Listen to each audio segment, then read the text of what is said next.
Terpaksa menikah dengan mantan pacar yang obsesif, namun saat hari pernikahan ini yang terjadi. Assalamualaikum warahmatullahi wabarakatuh.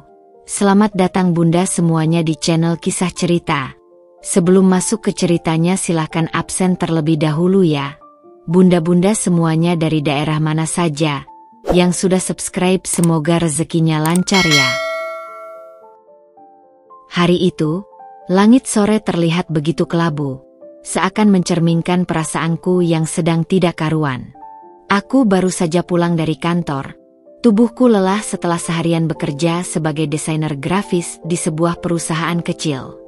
Tas kerjaku yang berat terasa seperti beban tambahan di pundakku saat aku berjalan pelan menuju apartemenku di lantai 9. Ketika lift terbuka, aku sama sekali tidak menyangka akan melihat seseorang yang sudah 3 tahun tidak kulihat.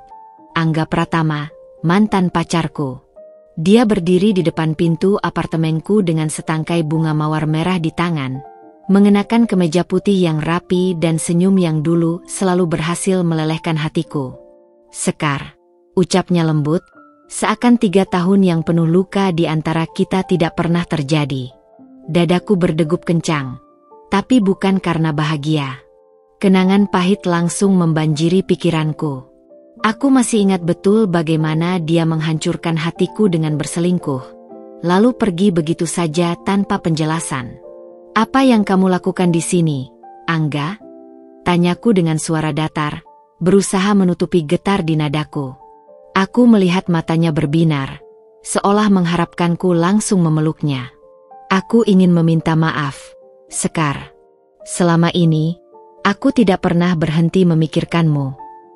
Aku hampir tertawa getir mendengar itu. Maaf? Setelah 3 tahun menghilang? Kamu pikir aku masih bodoh seperti dulu? Angga menghela napas, lalu tiba-tiba mendekat. Aku menahan diri untuk tidak mundur, tidak ingin terlihat lemah di depannya. Aku tahu aku bersalah, Sekar. Tapi izinkan aku memperbaiki semuanya. Aku ingin kita mulai lagi. Tidak mungkin, potongku tajam. Aku sudah move on. Hidupku baik-baik saja tanpamu. Saat aku berbalik untuk membuka pintu, tangannya tiba-tiba memegang lenganku dengan kuat. Senyum manisnya lenyap, digantikan oleh raut wajah yang dingin dan asing. Kamu yakin tidak mau mempertimbangkannya? Bisiknya perlahan, tapi nada suaranya membuat bulu kuduku merinding. Aku mencoba melepaskan genggamannya. Sudah jelas, Angga. Pergi saja. Dia tidak bergeming. Justru, dia semakin mendekat, hingga napasnya menghangatkan telingaku. Kalau kamu tidak mau, aku akan membongkar semua aib keluargamu. Aku tahu segalanya. Tentang ayahmu yang pernah dipenjara karena korupsi, ibumu yang pernah. Diam, teriakku. Suaraku pecah karena emosi. Jantungku berdebar kencang, seperti ingin keluar dari dada. Bagaimana dia berani? Tapi Angga hanya tersenyum. Senyum yang membuatku merasa kecil dan terjebak. Pilihan ada di tanganmu, Sekar. Nikahiku dengan baik-baik, atau seluruh kota akan tahu betapa bobroknya keluargamu. Aku terdiam, lututku terasa lemas. Ayahku memang pernah terlibat kasus korupsi 10 tahun lalu, dan itu adalah masa paling memalukan bagi keluarga kami. Ibuku hampir depresi karena dicemooh tetangga. Jika Angga benar-benar membongkar semuanya lagi, aku menatapnya dengan mata berkaca-kaca. Kau benar-benar monster. Dia mengangkat bahu, tidak peduli. Cinta membuat orang melakukan segalanya, sayang. Dan di saat itu, aku menyadari satu hal. Hidupku tidak akan pernah sama lagi. Malam itu, aku duduk terpaku di tepi tempat tidurku. Tangan masih gemetar memegang ponsel yang baru saja kumatikan. Kata-kata Angga masih bergema di kepalaku, menusuk-nusuk seperti pisau yang sengaja diputar pelan dalam luka lama. Aku akan membongkar semua aib keluargamu. Aku menarik napas dalam-dalam, mencoba menenangkan diri, tapi udara di kamar terasa begitu pengap. Kubuka jendela lebar-lebar, mengharapkan angin malam bisa menyapu bersih kekacauan dalam pikiranku. Namun yang kudapat malah bau busuk dari tempat sampah di lorong apartemen. Ironisnya cocok dengan perasaanku saat ini. Mataku tertuju pada foto keluarga di mejaku. Ada ayah, ibu, dan adik laki-lakiku yang masih kuliah. Mereka semua tersenyum bahagia dalam bingkai kayu itu, tidak menyadari bahwa bayang-bayang masa lalu yang sudah kami kubur selama bertahun-tahun tiba-tiba hendak dibongkar oleh seseorang yang dulu pernah kukasihi. Aku masih ingat betul bagaimana ayahku, seorang pegawai bank terhormat, jatuh dari kursi roda kesuksesannya karena kasus korupsi kecil-kecilan itu. Waktu itu aku masih SMA. Aku harus pindah sekolah karena bullying. Dan ibu sampai harus menjual perhiasan kesayangannya untuk membayar utang-utang hukum. Sekar, makan malam sudah siap. Suara ibu dari dapur menyentak lamunanku. Sebentar, Bu. Jawabku sambil buru-buru mengusap air mata yang tak kusadari sudah mengalir. Aku menatap wajahku di cermin. Mata yang bengkak, bibir yang kering karena terus digigit, dan garis-garis kelelahan yang mulai jelas terlihat di wajah 27 tahunku ini. Haruskah aku menyerah pada ancamannya? Tiba-tiba ponselku bergetar.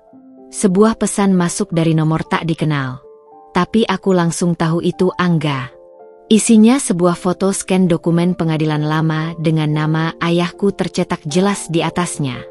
Di bawahnya ada tulisan, "Besok aku mau jawabanmu. Ini baru contoh kecil, sayang." Jantungku berdegup kencang sampai-sampai kupikir akan pecah. Tanganku berkeringat dingin saat mencoba menghapus pesan itu, tapi jemariku gemetar terlalu kuat sampai aku hampir menjatuhkan ponsel. Ding, pesan kedua masuk. Kali ini sebuah foto ibu muda yang sedang duduk di sebuah kafe dengan seorang pria yang bukan ayahku. Kamu tahu siapa ini? Ibumu ternyata. Aku segera mematikan ponselku sebelum pesan itu selesai terbaca.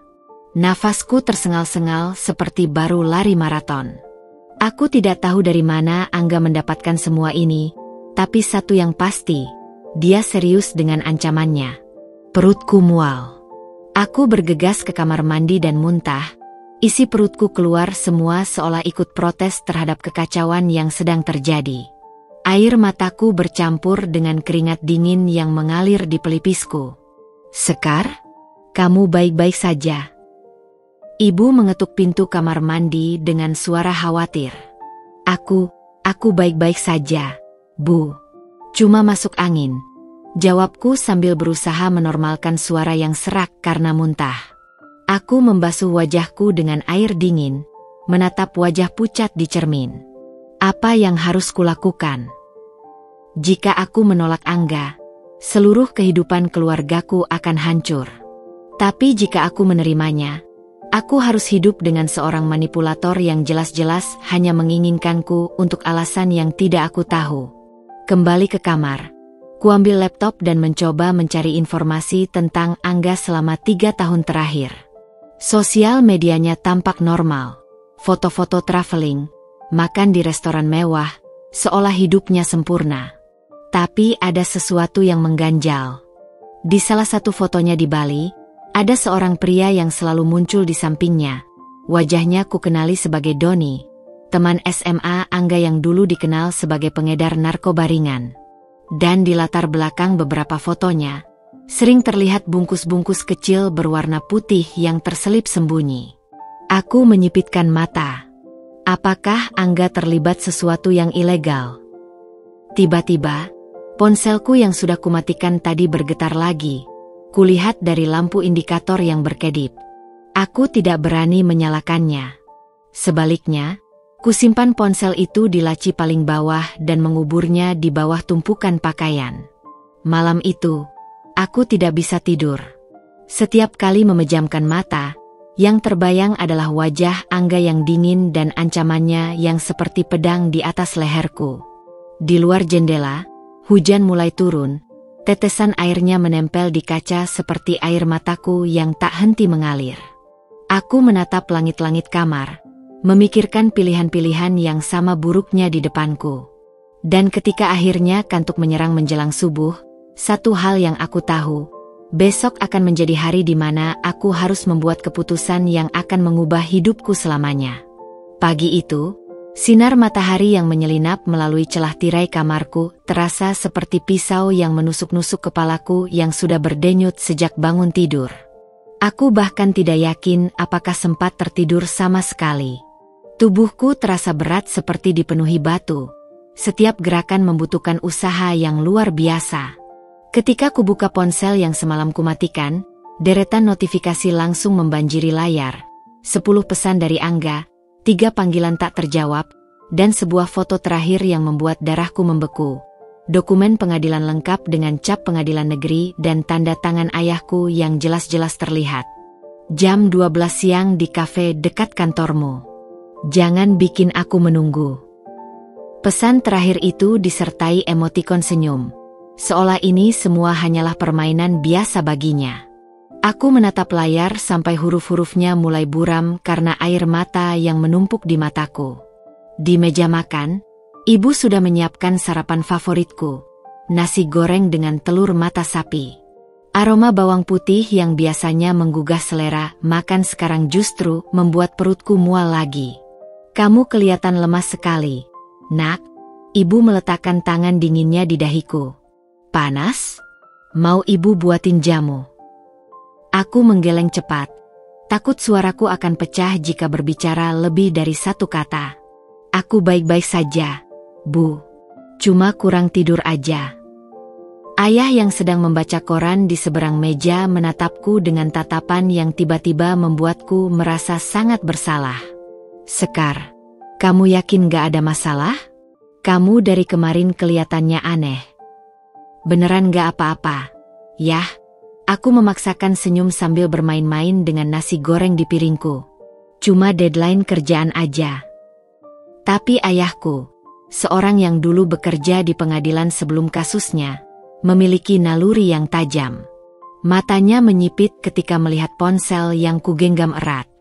Ada orang yang mengancam kamu. Sendok di tanganku jatuh berdentang ke piring.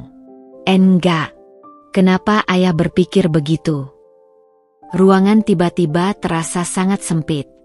Ibu berhenti mengaduk tehnya. Adikku yang biasanya asyik dengan ponselnya sekarang menatapku penuh pertanyaan. Aku bisa mendengar detak jantungku sendiri yang berdebar kencang. Ayah meletakkan korannya perlahan. Ayah dulu kerja di pengadilan. Ingat? Ayah bisa tahu ketika seseorang sedang ketakutan. Air mata yang kutahan sejak tadi pagi akhirnya meluap. Tapi sebelum sempat keluar, aku sudah berdiri mendorong kursi. Aku harus berangkat. Kantor aku pagi ini ada meeting penting. Aku lari ke kamar, mengambil tas kerja dan langsung menyetir ke kantor dengan pikiran yang kacau balau. Di tengah jalan, hujan mulai turun lagi. Tetapi aku tidak peduli untuk menyalakan wiper. Biarlah air hujan itu mengaburkan pandanganku, mengaburkan air mata yang terus mengalir. Kafe tempat kami janji bertemu adalah tempat yang biasa kudatangi untuk meeting klien. Tempat yang seharusnya nyaman, tapi sekarang terasa seperti ruang interogasi. Aku datang 30 menit lebih awal, memilih kursi di sudut paling belakang dekat pintu darurat, seandainya aku perlu kabur. Ketika Angga muncul tepat pukul 12 dengan setelan jas abu-abu dan senyum percaya diri, rasanya seperti melihat ular yang melingkar siap menerkam. Dia bahkan membawa bunga lagi, sekarang buket kecil berwarna putih. Aku tahu kamu akan datang, katanya sambil duduk di depanku dengan elegan, seolah kita hanya dua mantan yang bertemu untuk berbaikan. Apa yang sebenarnya kamu inginkan, Angga? Suaraku lebih tajam dari yang kurencanakan.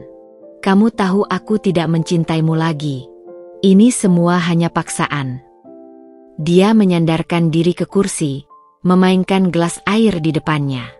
Cinta bisa tumbuh lagi, sayang. Yang penting kita mulai dulu. Dengan ancaman? Kamu gila.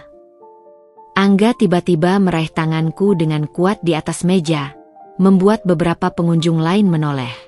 Dengarkan baik-baik, bisiknya dengan nada yang membuat darahku mengalir dingin. Besok ada lamaran resmi di rumahmu. Aku sudah bicara dengan orang tuaku. Kamu akan menerimanya dengan senyuman. Atau dokumen-dokumen tentang ayahmu akan dikirim ke kantornya, ke tetangga-tetanggamu, bahkan ke adik kecilmu yang sedang kuliah itu. Aku menarik tanganku dengan kasar. Kamu monster. Tapi dia hanya tertawa, lalu meletakkan amplop coklat tebal di atas meja. Ini cuma contoh. Kalau mau lihat isinya. Dengan tangan gemetar, kuambil amplop itu dan mengintip isinya. Foto-foto ayahku di pengadilan, dokumen penggelapan dana, bahkan transkrip sidang yang seharusnya tidak bisa diakses publik. Yang paling mengerikan, foto ibuku dengan pria asing itu disertai pesan teks palsu yang seolah membuktikan perselingkuhan. Semua bisa aku sebarkan hari ini juga, ucap Angga sambil menyesap kopinya dengan santai. Atau, kita bisa mulai hubungan baru besok. Pilihan ada di tanganmu. Ketika aku berdiri untuk pergi, tubuhku terasa seperti bukan milikku sendiri. Angga tidak mencoba menahanku, hanya berkata, jam 10 besok pagi, Sekar. Jangan sampai aku kecewa.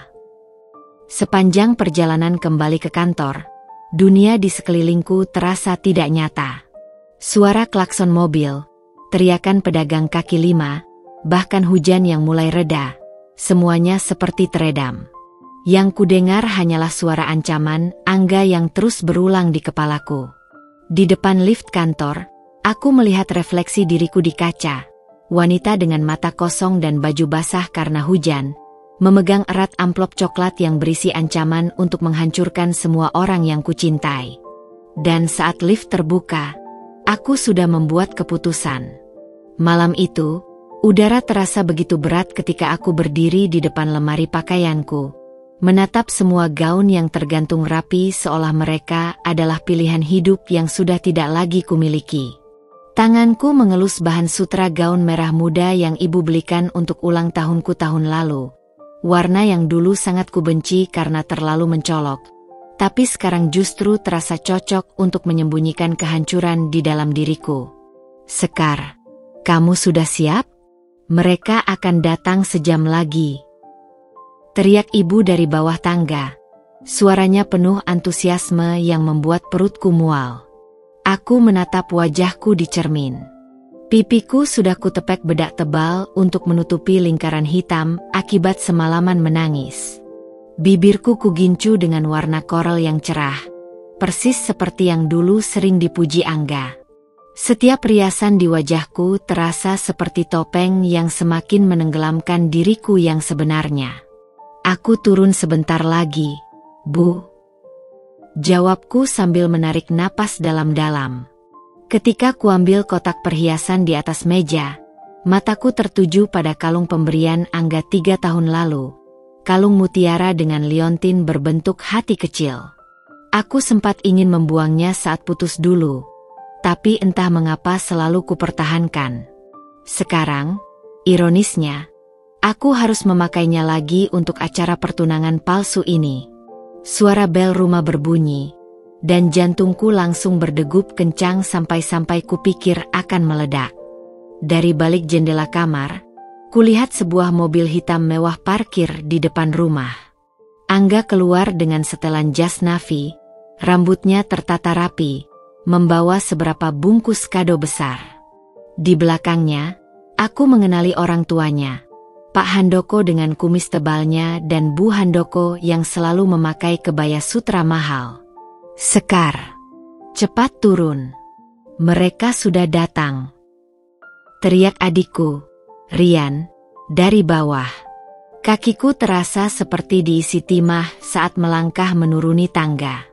Setiap langkah terasa seperti menuju tiang gantungan. Di ruang tamu, suasana sudah riuh. Aroma kue dan bunga memenuhi udara. Ibu sudah menyiapkan semua hidangan terbaik. Nasi tumpeng, ayam goreng lengkuas, sampai soto Betawi yang biasa hanya dimasak saat lebaran. Ketika aku muncul, semua mata langsung tertuju padaku. Aku bisa merasakan sorotan mata Angga yang penuh kemenangan dari seberang ruangan. Wah, calon mantuku cantik sekali. Seru Bu Handoko sambil meraih tanganku. Aroma parfumnya yang terlalu menyengat membuat kepalaku pusing. Aku memaksakan senyum terbaikku. Terima kasih, Bu. Angga mendekat, dan tanpa permisi sudah merangkul pundakku. Aku menahan diri untuk tidak menggeliat lepas dari pelukannya. Kami sangat serius dengan hubungan ini, katanya kepada orang tuaku sambil sesekali menekan-nekan bahuku, seolah mengingatkan ancamannya. Ayahku yang duduk di kursi paling depan mengamati semuanya dengan tatapan yang sulit kubaca. Ada sesuatu dalam matanya, kecurigaan, pengetahuan, yang membuatku semakin tidak nyaman. Sebelum kita merayakan pertunangan mereka, Pak Handoko tiba-tiba berdiri dengan segelas sirup. Saya ingin mengumumkan bahwa keluarga kami akan membiayai sepenuhnya pernikahan anak-anak kita. Semua yang terbaik untuk mereka. Orang-orang bertepuk tangan. Ibu terlihat sangat gembira. Tapi aku hanya bisa menatap piring di hadapanku, mencoba menahan air mata yang hendak jatuh. Tiba-tiba, telepon genggam Angga bergetar. Dia melihat layarnya, dan untuk sepersekian detik, aku menangkap ekspresi panik di wajahnya sebelum cepat-cepat dihapus. Maaf, saya harus mengangkat ini, katanya sebelum melangkah ke teras. Dengan alasan mengambil minuman, aku mengikutinya dari kejauhan. Angga berbicara dengan suara rendah tapi aku bisa menangkap beberapa kata. Jangan sekarang, besok saja, di gudang seperti biasa. Ketika dia berbalik dan melihatku berdiri di sana, wajahnya berubah dingin.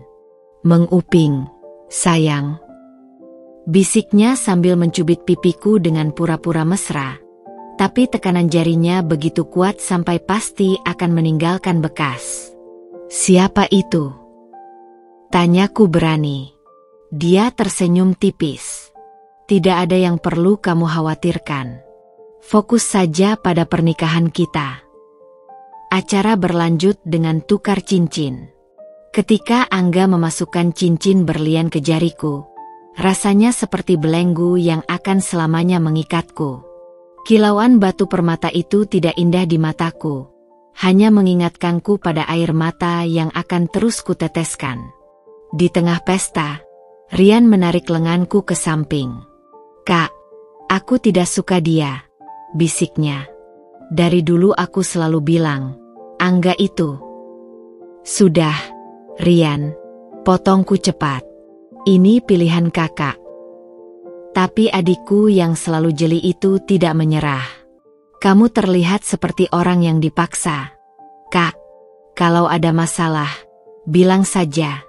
Aku bisa bantu. Aku ingin berteriak.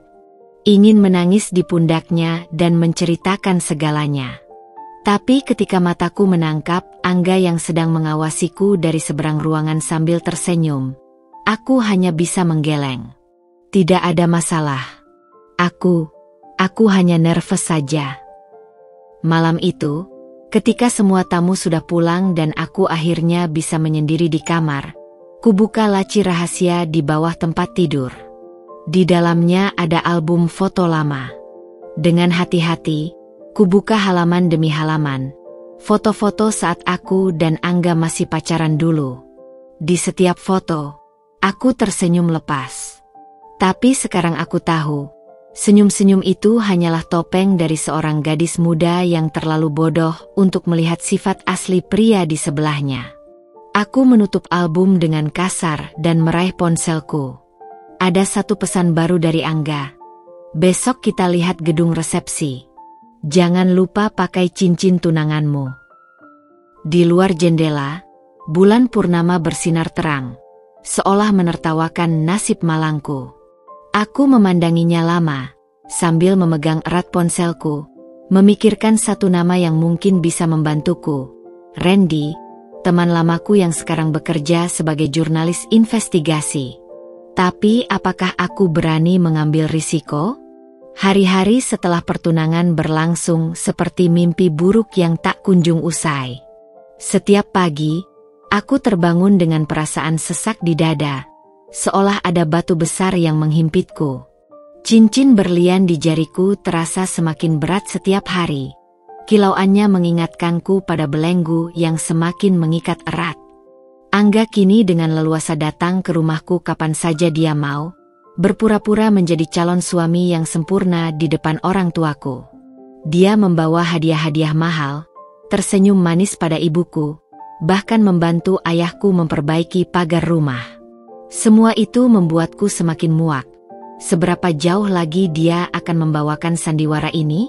Suatu sore, ketika aku sedang sendirian di rumah karena keluarga pergi ke acara keluarga besar, Angga tiba-tiba muncul dengan alasan ingin mengajakku melihat gedung resepsi. Aku sedang tidak enak badan, kataku melalui interkom, berharap dia akan pergi. Buka pintu, sayang. Suaranya dingin meski tetap terkendali. Aku tidak mau mengulangi ancamanku. Dengan gigitan bibir, ku buka pintu. Angga masuk dengan langkah percaya diri, membawa 2 tas belanjaan dari butik mahal. Ini untukmu, katanya meletakkan tas-tas itu di sofa. Cobalah. Aku ingin melihatmu memakainya. Aku mengintip isinya, gaun-gaun mewah dengan label harga yang masih menempel. Salah satunya bahkan seharga 3 bulan gajiku. Aku tidak butuh ini, kataku sambil menutup tas kembali. Angga tiba-tiba menarik lenganku dengan kasar. Kamu akan memakai apa yang kuberikan, mengerti? Aku tidak mau istrimu terlihat seperti orang miskin di pernikahan kita. Napasku tersengal saat ku coba melepaskan genggamannya. Lepaskan. Kamu menyakitiku. Dia malah semakin mengencangkan cengkeramannya. Wajahnya hanya beberapa senti dari wajahku. Kamu milikku sekarang, Sekar. Mulai biasakan diri. Tiba-tiba, teleponnya berdering. Dengan gerakan kesal, dia melepaskanku dan mengangkat telepon. Apa? Sudah kubilang jangan telepon aku di siang bolong seperti ini. Hardiknya sambil berjalan menjauhiku.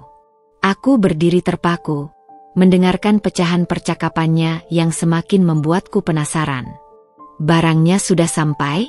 Pastikan disimpan di tempat biasa, jangan sampai polisi.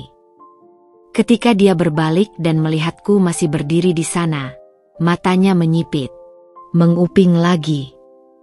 Aku tidak sengaja dengar, jawabku cepat. Tapi, apa yang sedang kamu atur? Dia mendekatiku perlahan, seperti kucing mendekati tikus yang terjebak. Kamu terlalu banyak bertanya, sayang. Itu tidak baik untuk kesehatan. Tiba-tiba, teleponku berbunyi dari kamar atas. Aku bergegas mengambilnya, berterima kasih pada kesempatan untuk menjauh darinya. Pesan itu dari Rian. Kak, aku lihat Angga kemarin malam di klub malam daerah kota. Dia meeting sama beberapa orang yang kelihatannya tidak baik-baik. Aku punya foto. Hati-hati. Jantungku berdegup kencang. Kubuka lampiran foto.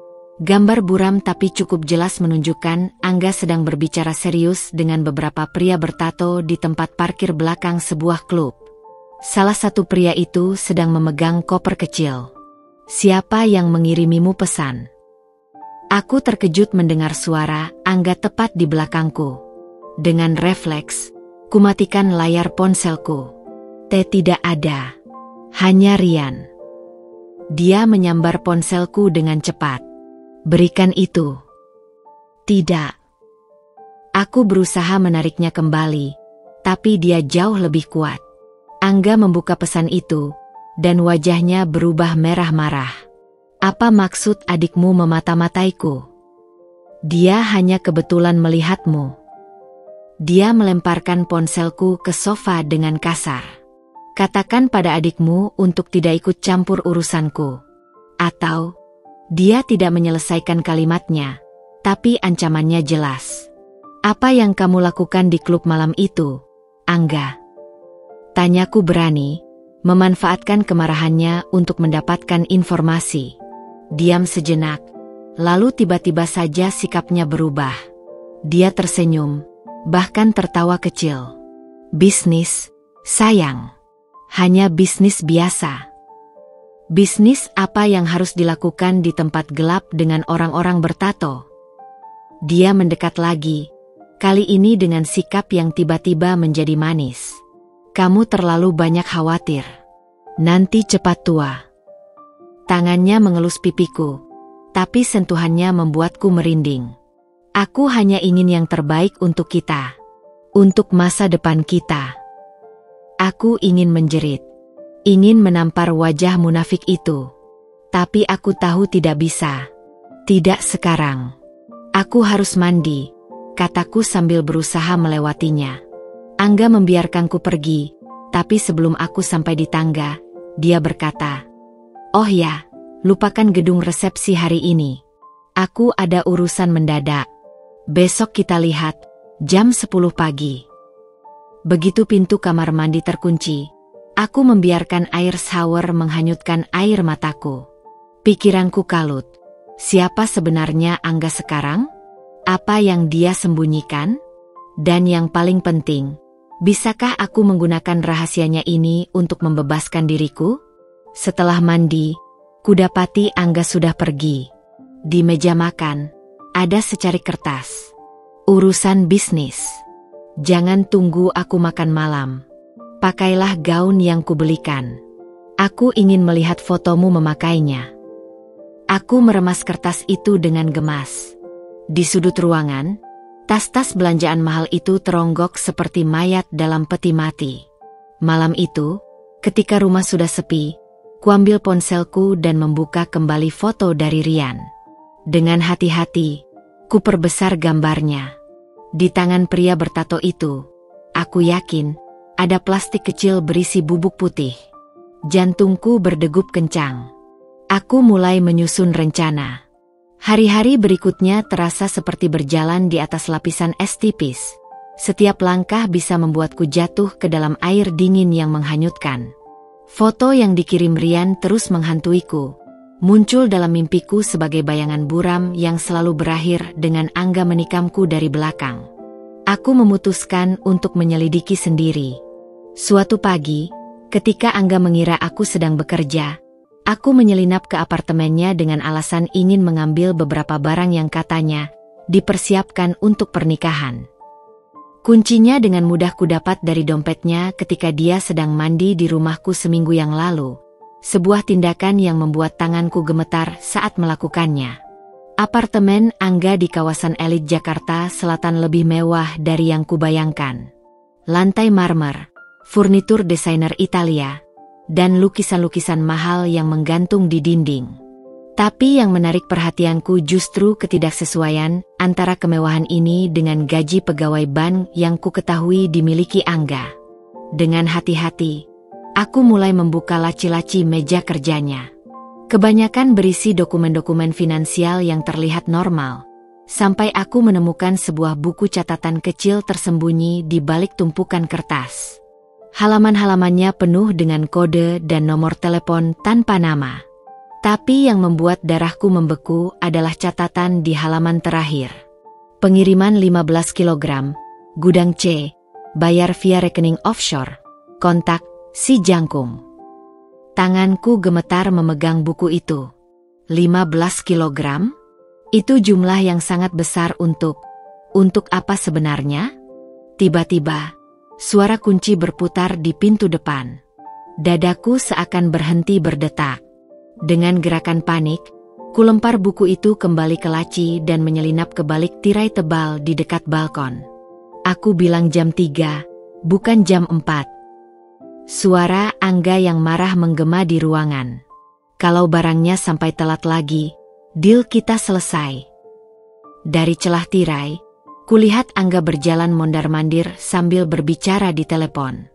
Dia melemparkan jasnya ke sofa dengan gerakan kesal, lalu membuka sebuah lemari kecil yang selama ini tersembunyi di balik lukisan besar. Aku menahan napas ketika melihat isi lemari itu. Tumpukan uang tunai dalam berbagai mata uang, beberapa paspor, dan yang paling mengejutkan, beberapa paket kecil berbentuk bata berwarna coklat yang dibungkus plastik. Ya Tuhan, bisikku dalam hati. Ini lebih buruk dari yang kuduga. Angga mengambil beberapa ikat uang dan sebuah paket kecil, lalu menutup lemari rapat-rapat. Ketika dia berbalik, aku mengencangkan genggamanku pada tirai, berharap bayanganku tidak terlihat. "Besok di pelabuhan, pastikan semuanya beres," katanya sebelum menutup telepon. Dia berdiri diam sebentar, lalu tiba-tiba mengangkat hidungnya seperti mencium sesuatu. "Aneh," gumamnya sambil berjalan mendekati tempat aku bersembunyi. "Aku bisa mencium parfum sekar di sini." Jantungku berdegup begitu kencang sampai kupikir dia pasti bisa mendengarnya. Keringat dingin mengalir di pelipisku ketika langkahnya semakin mendekat. Tiba-tiba, teleponnya berdering lagi. Dengan mengumpat, dia berbalik dan mengangkat telepon. "Apa sekarang?" Aku memanfaatkan kesempatan ini untuk menyelinap keluar dari persembunyian dan merangkak ke arah pintu belakang dapur yang kulihat saat masuk tadi. Dengan hati-hati, kubuka pintu itu, bergeming ketika engselnya berderit pelan, dan melesat keluar. Aku tidak berhenti lari sampai mencapai lobi apartemen, dan bahkan setelah berada di dalam taksi, napasku masih tersengal-sengal. "Mau kemana, Neng?" tanya sopir taksi. Ke kantor," jawabku tanpa berpikir. Di dalam taksi yang bergerak pelan karena macet, pikiranku kalut. Aku baru saja menemukan bukti nyata bahwa Angga bukan hanya mengancamku. Dia adalah penjahat kelas kakap. Tapi justru ini yang membuatku semakin takut. Jika dia bisa melakukan semua itu, apa yang bisa dia lakukan padaku jika mengetahui pengkhianatanku? Saat tiba di kantor, aku langsung menuju toilet dan muntah. Wajahku di cermin terlihat pucat seperti mayat. Mataku sembab karena ketakutan. Aku harus memberitahu seseorang. Tapi siapa? Polisi? Mereka mungkin sudah disuap. Keluargaku? Itu akan membahayakan mereka. Tiba-tiba, ponselku bergetar. Pesan dari Angga. "Sayang, tadi aku pulang ke apartemen dan merasa ada yang aneh. Kamu tidak kebetulan main ke sana, kan?" Tangan yang memegang ponsel gemetar tak terkendali. Dia mengetahuinya. Dia pasti mengetahuinya. Aku menatap layar ponsel yang menunggu jawabanku, sambil memikirkan buku catatan, uang tunai, dan paket-paket mencurigakan di apartemennya. Dengan napas berat, ku ketik balasan. "Tidak, aku di kantor seharian. Mungkin pembantumu yang bersih-bersih." Balasan datang hampir langsung. "Aku tidak punya pembantu, sayang. Tapi tidak apa-apa. Aku percaya padamu. Ingat, besok jam 10 lihat gedung resepsi. Jangan telat." Pesan itu seolah berakhir dengan ancaman yang tidak terucap. Aku menatapnya lama, menyadari bahwa sekarang tidak hanya aib keluargaku yang dipertaruhkan, tapi nyawaku sendiri. Di sudut kecil pikiranku, sebuah rencana mulai terbentuk. Jika Angga bisa mengancamku dengan rahasia, mengapa aku tidak bisa melakukan hal yang sama? Tapi pertama, aku butuh bukti yang lebih konkret. Dan untuk itu, aku butuh bantuan. Malam itu, aku duduk termenung di tepi jendela kamarku, menatap hujan yang turun deras membasahi jalanan Jakarta. Setiap tetes air yang mengalir di kaca jendela seperti mencerminkan kebingungan dan ketakutanku yang tak kunjung reda. Pikiranku terus kembali pada apa yang kulihat di apartemen Angga. Tumpukan uang tunai, paspor palsu, dan paket-paket misterius itu. Aku menggenggam erat ponselku. Jempolku melayang di atas nama Randy di daftar kontak. Randy, teman masa kecilku yang sekarang bekerja sebagai jurnalis investigasi untuk sebuah media ternama. Sudah bertahun-tahun kami tidak benar-benar berbicara. Tapi aku ingat betul bagaimana dulu dia selalu bisa dipercaya. Tapi apakah aku berhak melibatkannya dalam bahaya seperti ini? Bisikku pada diri sendiri. Hujan semakin deras, petir menggelegar di kejauhan seolah memperingatkanku tentang badai yang akan kuhadapi jika memutuskan untuk melawan Angga. Namun di saat yang sama, bayangan hidup sebagai istri seorang penjahat membuat perutku mual. Dengan napas berat, akhirnya kutekan tombol telepon di sebelah nama Randy. Telepon berdering beberapa kali sebelum akhirnya diangkat. Sekar. Suara Randy yang dalam dan serak membuat dadaku bergetar. Ini kejutan. Sudah lama sekali. Aku butuh bantuan. Ren, suaraku pecah, dan tiba-tiba semua emosi yang kusimpan selama ini meluap. Aku menangis terseduh-seduh di telepon, tidak mampu membentuk kata-kata yang koheren. Hei, tenang dulu. Suara Randy tiba-tiba menjadi sangat serius. Kamu di mana sekarang? Aman. Aku di apartemen. Sendirian, jawabku sambil berusaha menenangkan diri. Dengar, aku sedang di dekat daerahmu untuk liputan. Ada kafe di Jalan Mangga. Tahu kan? Tempat kita dulu sering nongkrong? Aku bisa ke sana dalam 30 menit. Aku menggigit bibir. Bertemu langsung berarti risiko lebih besar jika Angga mengetahui. Tapi melihat situasiku sekarang, apalagi yang bisa kuhilangkan? Baik, aku akan ke sana, jawabku akhirnya.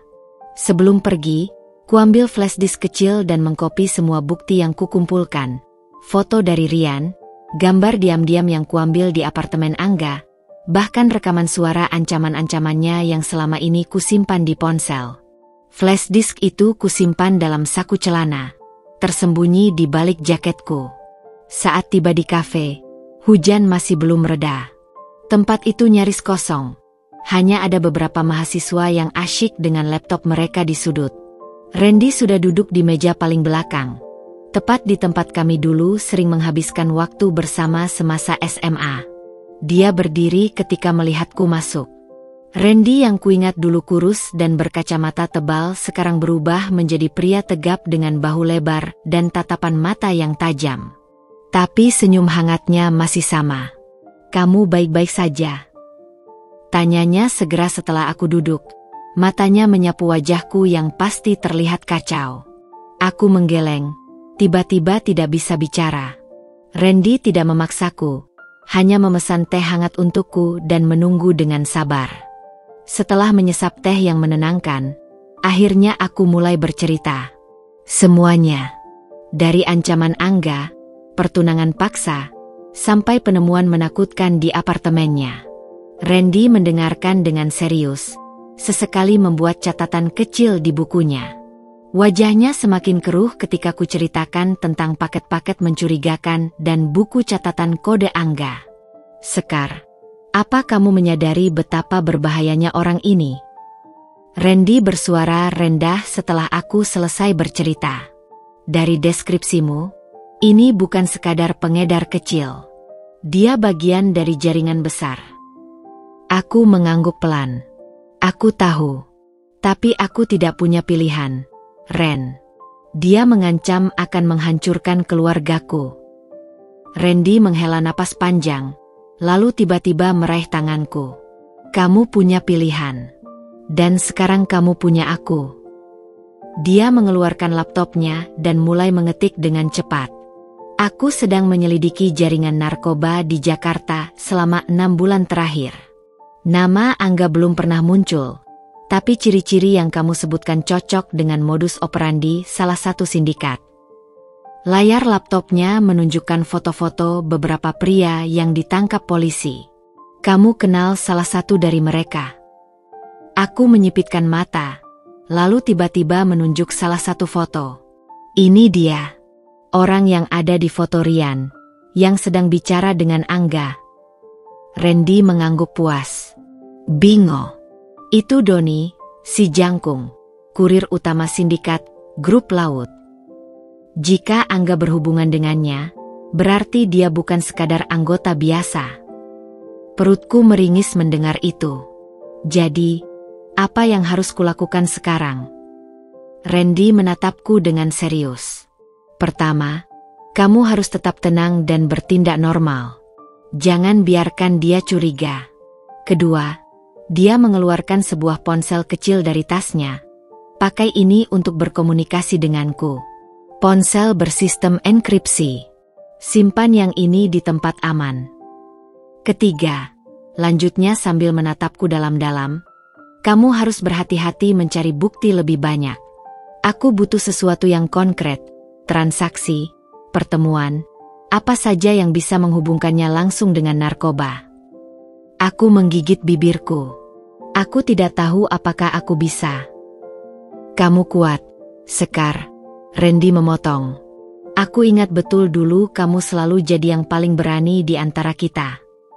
Ponselku tiba-tiba bergetar, membuat kami berdua kaget. Pesan dari Angga.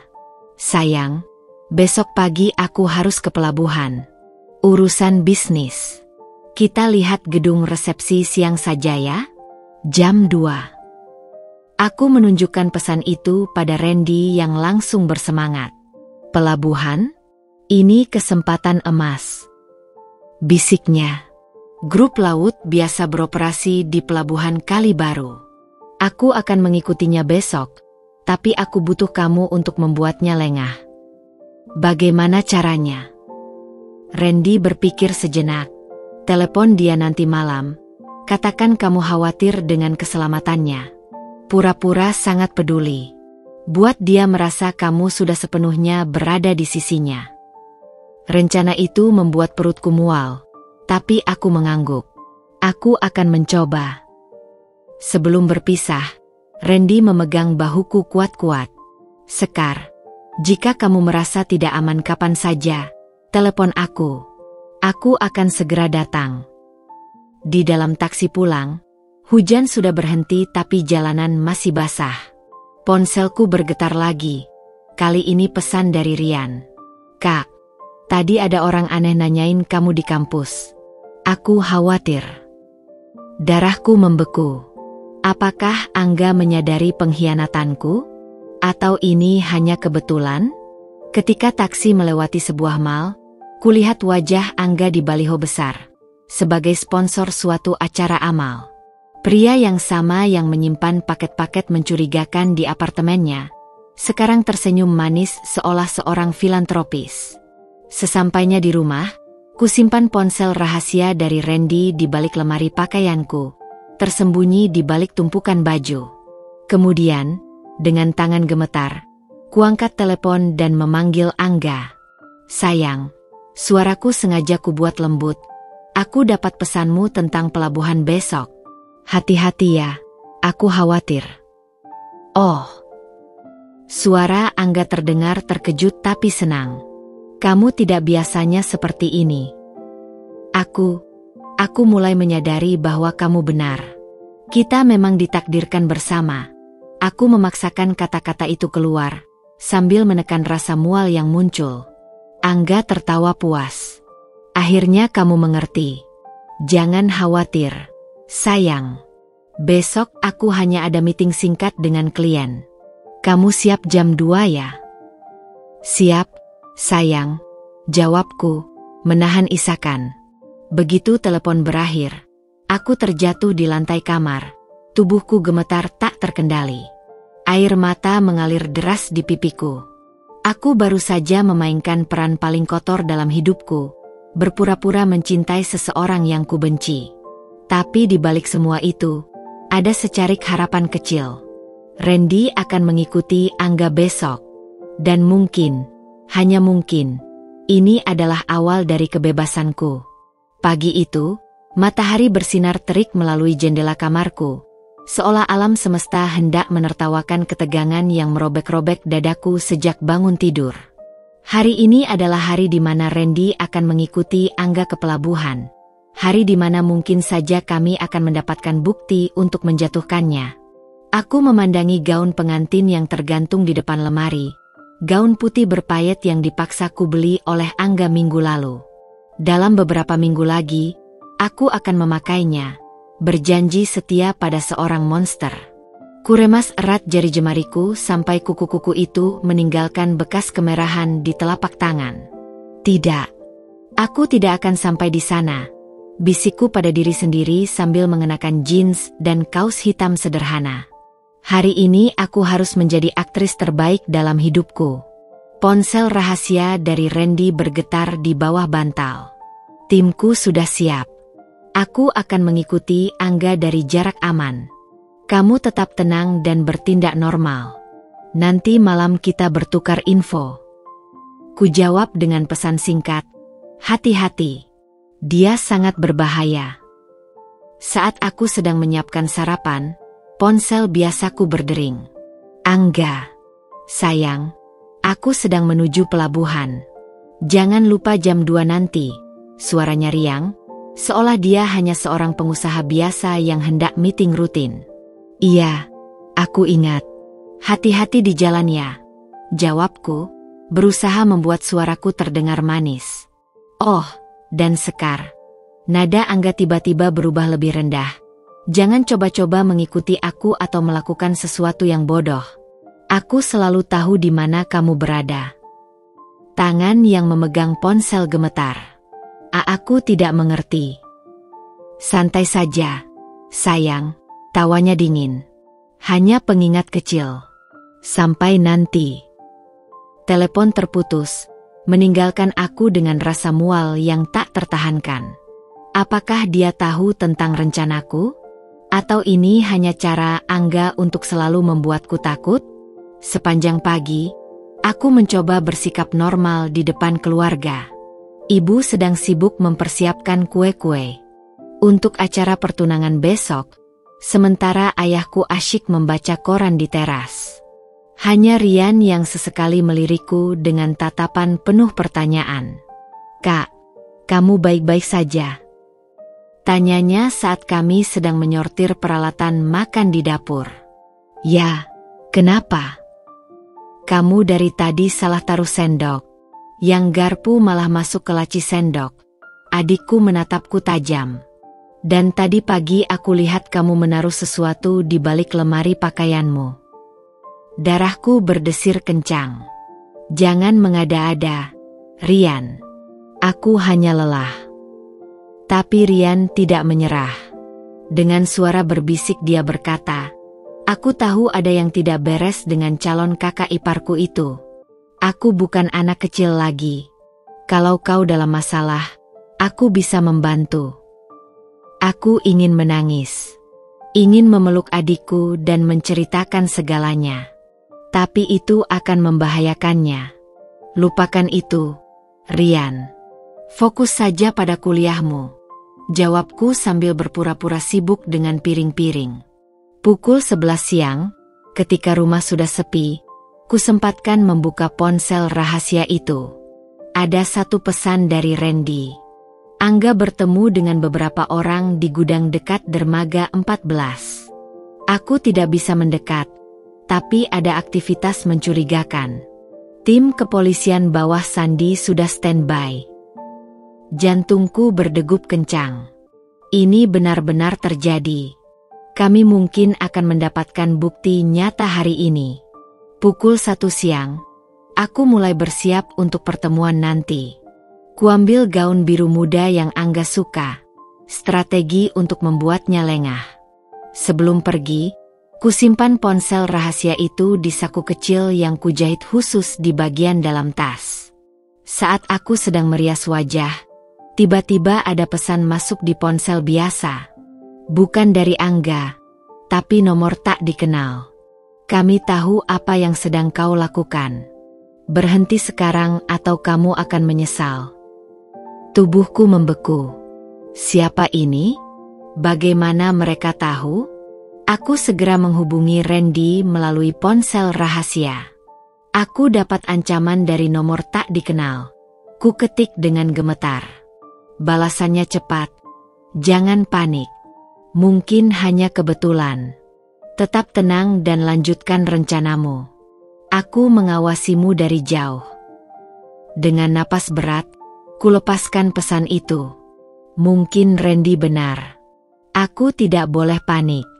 Pukul 1.45, aku sudah berada di lobi gedung resepsi, menunggu Angga dengan tangan dingin dan berkeringat.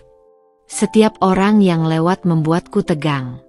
Pukul 2.15, Angga masih belum muncul. Ini tidak seperti dia yang biasanya sangat tepat waktu. Pukul 2.30, ponselku berdering. Maaf sayang, Meetingku molor. Aku sedang dalam perjalanan. Tunggu di resto di sebelah ya. Aku traktir makan siang. Aku menghela napas lega sekaligus tegang. Mengapa dia terlambat? Apa yang terjadi di pelabuhan? Restoran di sebelah gedung cukup sepi di jam segini. Kupilih meja di dekat jendela sambil sesekali melirik ke arah parkiran. Pesan dari Randy masuk. Angga meninggalkan pelabuhan dengan tergesa-gesa. Ada apa? Apakah dia curiga? Aku tidak sempat membalas karena tiba-tiba Angga sudah berdiri di depan mejaku. Dia mengenakan kemeja lengan panjang putih yang rapi, tapi matanya ada sesuatu yang berbeda. Lebih tajam, lebih gelap dari biasanya. Maaf terlambat, sayang, ucapnya sambil mencium pipiku. Bibirnya terasa dingin. Meeting tadi lebih panjang dari perkiraan. Aku memaksakan senyum. Tidak apa-apa. Masalah bisnis selesai. Dia menatapku lama sebelum menjawab. Oh, selesai. Dan aku dapat pencerahan menarik. Dia memesan untuk kami. Tapi suasana makan terasa seperti interogasi. Angga terus menatapku dengan tatapan yang membuat kulitku merinding. Kamu tahu, sayang, ujarnya sambil memotong steak dengan presisi mengerikan, ada hal lucu terjadi hari ini. Oh, apa itu? Suaraku nyaris tidak keluar. Aku merasa ada yang mengikutiku di pelabuhan. Pisau di tangannya berhenti bergerak. Tapi tentu saja itu hanya perasaanku saja. Kan? Kamu tidak kebetulan menyuruh seseorang mengikutiku, bukan? Darahku berhenti mengalir. Tentu saja tidak. Kamu tahu aku sibuk dengan persiapan pernikahan. Dia tersenyum. Senyum tanpa kebahagiaan. Ya, tentu saja. Aku hanya bercanda. Tapi di bawah meja, tangannya tiba-tiba menggenggam lututku dengan kuat. Sampai aku menahan rintihan kesakitan. Karena kalau ada yang berani mengkhianatiku, Sekar sayang, mereka akan sangat menyesal. Dia melepaskan genggamannya tiba-tiba, lalu kembali makan dengan santai seolah tidak terjadi apa-apa. Aku tidak bisa menelan sesuap pun setelah itu. Ketika kami akhirnya melihat gedung resepsi, pikiranku tidak fokus. Semua penjelasan manajernya masuk kuping kiri keluar kanan. Yang bisa kupikirkan hanya, apakah Angga tahu? Apakah Randy baik-baik saja? Pukul 6 sore, ketika Angga mengantarku pulang, dia tiba-tiba menarikku ke dalam mobilnya. Aku ada kejutan untukmu, bisiknya dengan nada yang membuat bulu kuduku berdiri. Dari glove compartment, dia mengeluarkan sebuah kotak kecil. Di dalamnya ada kalung berlian yang sangat mahal. Untuk pengantin tercantik, ucapnya sambil mengalungkannya ke leherku. Tapi sentuhannya lebih mirip cengkeraman daripada belayan. Kamu tahu kan, Sekar? Aku akan melakukan apapun untuk membuatmu bahagia. Tapi aku juga akan melakukan apapun untuk menghancurkan mereka yang mencoba memisahkan kita. Ketika dia akhirnya pergi, aku berlari ke kamar mandi dan muntah. Kalung mewah itu terasa seperti jerat di leherku. Ponsel rahasia bergetar. Aman. Kita perlu bicara. Besok pagi di tempat biasa. Angga terlibat lebih dalam dari yang kita duga. Aku menatap pesan itu sambil gemetar. Apa yang telah kami mulai? Dan apakah sudah terlambat untuk mundur? 3 minggu telah berlalu sejak hari menegangkan di pelabuhan. Dan kini aku berdiri di balik pintu tertutup ruang persiapan pengantin, menatap bayanganku di cermin besar yang dihiasi rangkaian bunga putih. Gaun pengantin mewah yang dipaksa Angga pilihkan untukku terasa seperti baju zirah yang menyesakan. Payet-payetnya menusuk kulit setiap kali aku bergerak, renda-renda halusnya mengikat seperti belenggu. Make up artis telah berhasil menyembunyikan lingkaran hitam di bawah mataku yang muncul akibat semalaman tidak bisa tidur. Tapi tidak bisa menutupi kekosongan dalam tatapanku. Cantik sekali, Neng, bisik ibu sambil menyeka air matanya di sampingku. Tangannya yang hangat menggenggam bahuku erat. Ayah dan ibu bangga padamu. Aku ingin menjerit. Ingin merobek gaun ini dan lari keluar. Tapi ponsel di meja rias mengingatkanku pada realita. Tadi pagi ada pesan dari Randy. Hari ini semuanya akan berakhir. Tim sudah siap. Bertahanlah sedikit lagi. Suara adzan zuhur berkumandang di luar, menandakan waktu akad nikah semakin dekat. Dari jendela, kulihat tamu-tamu mulai memadati pelataran gedung resepsi megah yang dipilih Angga. Banyak di antara mereka adalah orang penting, pejabat, pengusaha, bahkan beberapa artis. Semua tersenyum bahagia, tidak tahu bahwa ini semua adalah sandiwara besar. Neng Sekar, waktunya akad, panggil wedding organizer dengan suara riang. Kakiku terasa seperti diisi beton ketika melangkah menuju pintu. Di ujung gang, ayahku sudah menunggu dengan mata berkaca-kaca. Begitu tangannya menggandengku, bisikannya membuat air mataku nyaris tumpah. Ayah tahu ini bukan pilihanmu, Nak. Tapi ayah janji, ayah akan lakukan apapun untuk melindungimu. Aku terkesiap. Selama ini ayahku tahu? Sebelum sempat bertanya, musik sudah dimulai dan pintu dibuka. Sorotan lampu langsung menyilaukan mataku. Pelaminan di ujung gang terlihat seperti sesuatu dari mimpi. Hiasan bunga segar berkilauan di bawah lampu kristal, karpet merah membentang sempurna. Dan di sana, di ujung jalan itu, Angga berdiri dengan setelan jas putihnya, tersenyum penuh kemenangan. Setiap langkahku mendekatinya terasa seperti berjalan menuju tiang gantungan. Tanganku gemetar menggenggam tangan ayah. Dari kejauhan, kulihat Rian duduk di bangku paling depan dengan wajah muram. Di sebelahnya, seorang pria dengan kacamata hitam. Apakah itu Randy? Ketika akhirnya aku sampai di depan Angga, dia mengambil tanganku dari ayahku. Senyumnya lebar, tapi matanya dingin seperti es. Akhirnya kamu sepenuhnya milikku, bisiknya hanya untuk kudengar, sambil jarinya menekan pergelangan tanganku dengan keras. Imam mulai membacakan khutbah nikah, tapi kata-katanya terdengar jauh, seperti teredam air. Pikiranku melayang pada apa yang Randy rencanakan. Apakah dia benar-benar bisa menghentikan ini? Atau aku sudah terjebak selamanya? Tiba-tiba, ada keributan di pintu belakang. Beberapa tamu menengok ke arah suara. Angga mengerutkan kening, tangannya semakin mengencangkan cengkeraman padaku. Apa itu? Bisiknya pada salah satu pengawalnya yang langsung bergegas memeriksa. Imam terus melanjutkan, sampai tiba-tiba pintu utama terbuka lebar. Suara riuh tamu-tamu langsung terhenti. Mohon maaf mengganggu acara. Suara itu membuat semua orang, termasuk Angga, berbalik. 4 orang berpakaian preman tapi dengan sikap resmi berdiri di pintu. Salah satu dari mereka mengeluarkan badge. Kami dari Direktorat Narkoba Polda Metro Jaya. Angga Pratama, Anda ditangkap atas tuduhan penyalahgunaan dan pengedaran narkotika golongan 1. Ruangan langsung gempar. Flash kamera berkedip-kedip. Ibu terlihat pucat dan hampir pingsan. Ini salah paham, teriak Angga. Wajahnya yang biasanya tampan sekarang memerah marah. Siapa yang berani mengacaukan hari pernikahanku? Polisi itu tidak tergoyahkan. Kami memiliki bukti kuat. Termasuk rekaman Anda menerima paket di Pelabuhan Kalibaru 3 minggu lalu, dan transaksi transfer ke rekening offshore.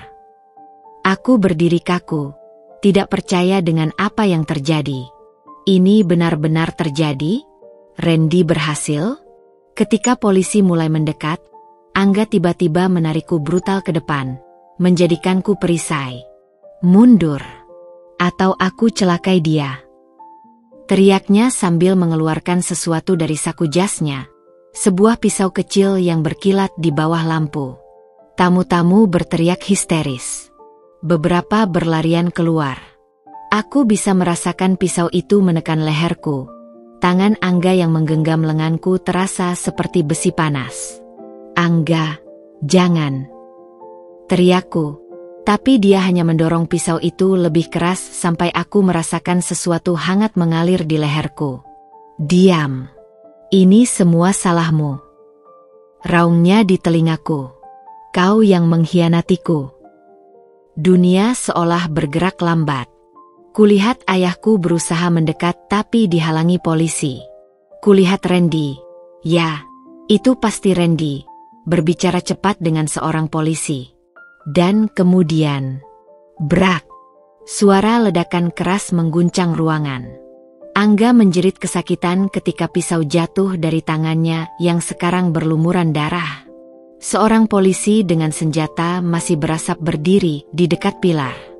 "Penembak jitu," bisikku dalam hati, tubuhku lunglai lemas. Dua polisi langsung menahan Angga yang menjerit-jerit seperti binatang terluka. "Sekar, kau akan menyesal telah mengkhianatiku. Aku akan menghancurkanmu. Aku akan." Suaranya teredam ketika mereka membawanya keluar. Ruangan yang megah kini berantakan. Bunga-bunga terinjak-injak, kursi-kursi terbalik, dan aku masih berdiri di pelaminan, dengan gaun pengantin yang kini ternoda darah. Randy tiba-tiba muncul di sampingku, tangannya yang hangat memeluk bahuku. "Sudah selesai, Sekar. Kau aman sekarang." Tapi mataku tertuju pada keluarga Angga yang berdiri di sudut dengan wajah pucat. Ibunya menatapku dengan kebencian mendalam. "Ini semua ulahmu. Kau yang menghancurkan anakku," teriaknya sebelum dipimpin keluar oleh keluarganya. Aku tahu ini belum benar-benar berakhir. Akan ada konsekuensi. Tapi ketika Randy membantuku turun dari pelaminan, dan kulihat ayah, ibu, serta Rian bergegas mendekatiku dengan air mata, aku tahu satu hal, aku bebas.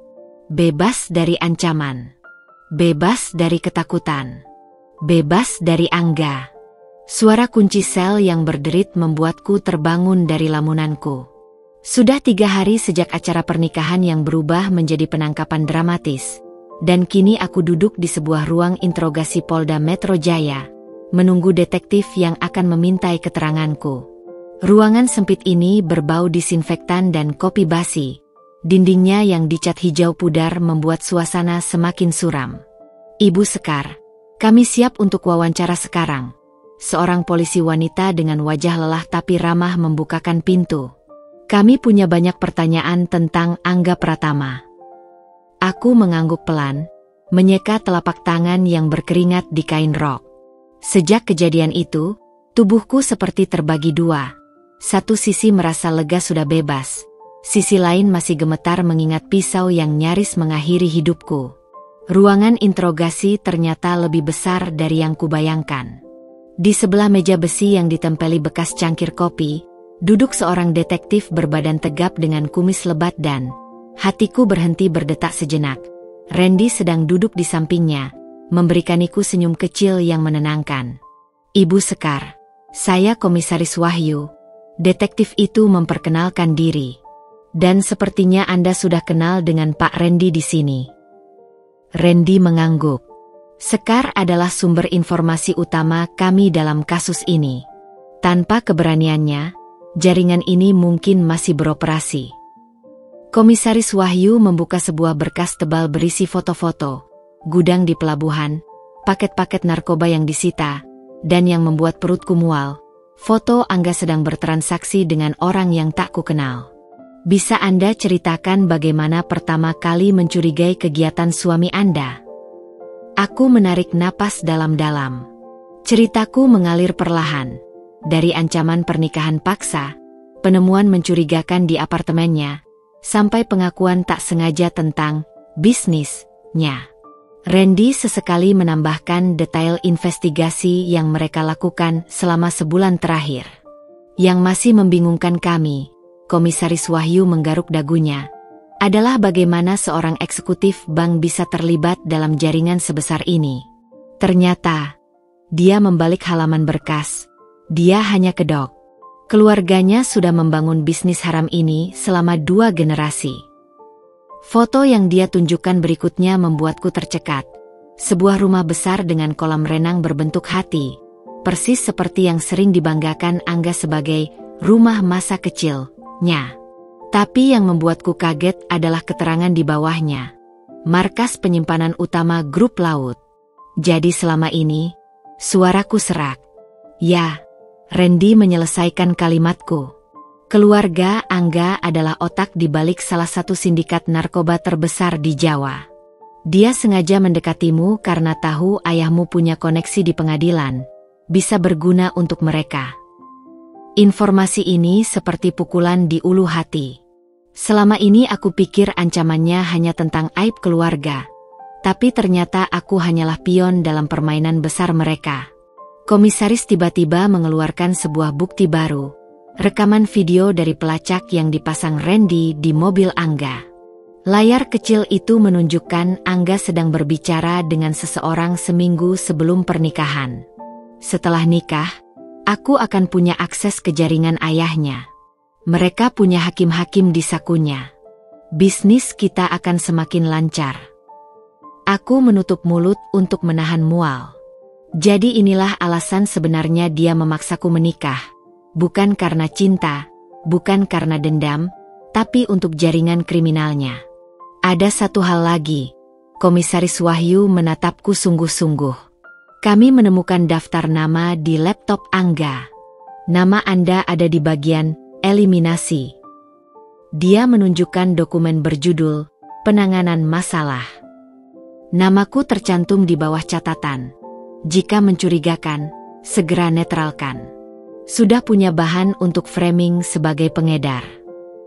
Ruang interogasi terasa berputar.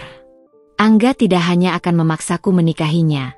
Jika aku menolak atau mencurigainya, dia sudah siap menjebakku sebagai pengedar narkoba. Tapi sekarang dia yang terjerat. Randy memegang bahuku kuat. Dengan semua bukti ini, dia tidak akan bisa keluar dalam waktu lama. Proses interogasi berlanjut selama 2 jam berikutnya. Aku menceritakan setiap detail, setiap ancaman, setiap ketakutan yang kurasakan selama ini. Ketika akhirnya selesai, Komisaris Wahyu memberikan formulir perlindungan saksi. Dengan tingkat sindikat ini, kami sarankan Anda masuk program perlindungan. Mereka punya jaringan luas. Randy mengangguk setuju. Saya sudah siapkan safe house di daerah Bogor. Sekarang juga keluarganya sedang diamankan. Ketika kami keluar dari ruangan, seorang polisi muda berlari mendekati komisaris. Pak, Angga Pratama meminta bertemu istrinya. Bilang ada sesuatu yang penting. Randy langsung melindungi. Tidak mungkin. Itu pasti jebakan. Tapi sesuatu dalam hatiku ingin bertemu. Ingin melihat langsung kehancuran pria yang nyaris merenggut seluruh hidupku. Aku mau bertemu dengannya, kataku dengan suara yang lebih tegas dari yang kuduga. Tapi dengan pengamanan ketat. Ruangan tempat mereka menahan Angga dipisahkan oleh kaca tebal dengan interkom. Ketika aku masuk, sosoknya yang dulu selalu tampan kini terlihat hancur. Mata merah, baju tahanan kusut, dan yang paling mencolok, aura percaya dirinya yang dulu memenuhi ruangan kini hilang tanpa bekas. Dia menyeringai melihatku. Akhirnya kamu datang juga, istriku. Suaranya sarkastik melalui interkom. Aku bukan istrimu, Angga. Pernikahan kita tidak sempat disahkan. Dia tertawa. Suara yang dulu kupikir merdu, sekarang seperti derit pintu tua. Kamu pikir menang? Keluargaku akan memastikan kamu menderita. Mereka sudah. Sudah apa? Potongku. Sekarang giliranku tersenyum. Diamankan polisi juga? Ayah dan ibumu sedang diinterogasi di ruang sebelah. Kakak laki-lakimu kabur ke luar negeri tapi namanya sudah masuk Interpol. Wajah Angga berubah merah. Kamu tidak tahu apa yang sudah kamu mulai. Jaringan kami. Jaringanmu hancur, ucapku pelan. Dan kamu tahu bagian paling ironis? Kamu sendiri yang memberikan semua bukti padaku. Matanya membesar. Apa? Ingat buku catatan di apartemenmu? Yang kamu simpan di balik dokumen bank? Atau rekaman percakapan dengan si jangkung yang tidak sengaja kau simpan di cloud yang bisa diakses dari laptopmu? Angga berdiri tiba-tiba, wajahnya berubah bengis. Dasar pelak. Diam. Hardiku, pertama kalinya dalam hidupku membentaknya. Aku datang ke sini hanya untuk mengatakan satu hal. Aku tidak takut padamu lagi. Lihatlah dirimu sekarang. Semua kekuasaan, semua ancamanmu, berakhir di balik jeruji besi. Polisi masuk ketika Angga mulai mengamuk, menabrakkan diri ke kaca pembatas. Aku berdiri tenang, menyaksikan pria yang dulu kutakuti ini sekarang hanya bisa menjerit-jerit tak berdaya. Ketika aku berbalik untuk pergi, teriakan terakhirnya menggema di ruangan. Ini belum berakhir, Sekar. Aku akan menemukanmu. Tapi kali ini, ancamannya kosong. Aku melangkah keluar dengan kepala tegak, menyambut pelukan Randy yang sudah menungguku di koridor. Sekarang apa rencanamu? Tanyanya sambil memanduiku keluar dari kantor polisi. Matahari sore menyinari wajahku ketika kami keluar dari gedung. Untuk pertama kalinya sejak lama, aku menarik napas dalam-dalam, napas kebebasan. Hidup, Randy. Aku hanya ingin hidup. Dan untuk pertama kalinya dalam setahun terakhir, aku benar-benar tersenyum. 6 bulan telah berlalu sejak hari penangkapan dramatis itu, dan kini aku berdiri di depan pintu besar Pengadilan Negeri Jakarta Selatan, mengenakan blazer hitam yang terasa seperti baju zirah melindungiku dari pandangan penasaran orang-orang. Udara pagi yang seharusnya segar terasa pengap di paru-paruku. Setiap tarikan napas seperti membawa serta kenangan akan teror yang kualami. Randy memegang lenganku erat saat kami melangkah melewati kerumunan wartawan yang berjejal di depan gedung pengadilan. Abaikan mereka, bisiknya di telingaku sambil melindungiku dengan tubuhnya yang tegap. Fokus saja ke depan. Flash kamera menyorot wajahku dari segala arah. Pertanyaan-pertanyaan yang memaksa menerpa seperti tembakan. Ibu Sekar, apa komentar Anda tentang vonis hari ini? Apakah Anda akan meminta ganti rugi? Bagaimana perasaan Anda bertemu mantan suami di persidangan? Aku menunduk, mempercepat langkah. Nama, Sekar, kini sudah menjadi buah bibir media sejak kasus Angga terbongkar. Ada yang memujiku sebagai pahlawan, ada pula yang menuduhku sebagai pengkhianat. Tapi yang paling menyakitkan adalah pandangan penuh belas kasihan. Seolah aku hanya korban tak berdaya, bukan seseorang yang berjuang melawan ketakutannya sendiri. Ruangan sidang penuh sesak ketika kami masuk. Di bangku paling depan, keluarga Angga duduk dengan wajah masam. Ibunya, Bu Handoko, langsung melontarkan tatapan penuh kebencian ketika melihatku. Pelacur. Desisnya cukup keras untuk kudengar. Randy menegangkan pegangan di lenganku, mencegahku untuk bereaksi.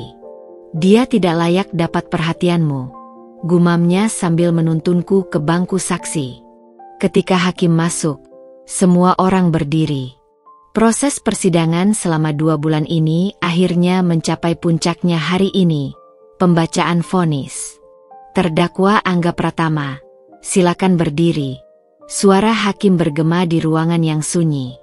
Dari kursi terdakwa, Angga berdiri dengan baju tahanan oranye yang kontras dengan kulitnya yang kini pucat. Rambut pirangnya yang dulu selalu rapi sekarang kusut dan kusam. Tapi yang paling mencolok adalah matanya. Dulu penuh percaya diri, sekarang kosong seperti pecahan kaca. Hakim mulai membacakan pertimbangan putusan dengan suara monoton. Tapi setiap kata terasa seperti palu godam. Terbukti secara sah dan meyakinkan bersalah melakukan tindak pidana. Turut serta dalam jaringan sindikat narkotika internasional. Tidak ada alasan untuk meringankan hukuman. Aku mencuri pandang ke arah Angga. Tubuhnya yang dulu tegap sekarang terlihat menyusut. Tangan yang biasa menggenggamku dengan kasar sekarang gemetar di sisi tubuhnya. Menjatuhkan hukuman penjara selama 15 tahun. Suara riuh memenuhi ruangan. Keluarga Angga berteriak protes. Ibunya menjerit histeris sebelum pingsan. Tapi yang paling mengerikan adalah suara tawa Angga. Tawa garing, tidak waras, yang tiba-tiba memecah keributan. 15 tahun. Teriaknya sambil menunjuk ke arahku. Dia yang seharusnya dihukum. Dialah pengkhianatnya. Dua petugas segera membekuknya ketika dia mencoba melompat ke arahku. Wajahnya yang merah padam berubah menjadi hebat ketika berjuang melepaskan diri. Aku akan menemukanmu, Sekar. Di penjara atau tidak, aku akan. Suaranya teredam ketika petugas menyeretnya keluar. Tapi tatapan terakhirnya sebelum menghilang di pintu belakang masih membekas di retina mataku. Sebuah janji pembalasan yang membuat darahku membeku. Ketika sidang dinyatakan usai, seorang jaksa mendekatiku. Ibu Sekar, kami perlu membicarakan program perlindungan saksi. Dengan jaringan yang masih tersisa. Tidak perlu, potongku sebelum Randy sempat protes. Aku tidak akan bersembunyi seumur hidupku. Randy menarikku ke sudut ruangan. Sekar, ini bukan soal keberanian. Keluarganya masih punya koneksi. Aku tahu, bisikku, memegang tangannya. Tapi aku punya rencana. Di luar pengadilan, di tengah keriuhan wartawan yang masih menunggu, aku mengambil mikrofon yang disodorkan seorang reporter. Saya punya pernyataan. Suaraku lebih tegas dari yang kuduga. Semua kamera langsung terfokus padaku. Saya korban dari Angga Pratama. Bukan hanya kekerasan psikologis tapi juga upaya pembunuhan. Tapi hari ini, saya memilih untuk tidak lagi menjadi korban. Aku menarik napas dalam-dalam. Mulai besok, saya akan memimpin kampanye anti kekerasan dalam pacaran dan membantu korban-korban seperti saya. Tidak ada lagi yang harus menderita dalam diam.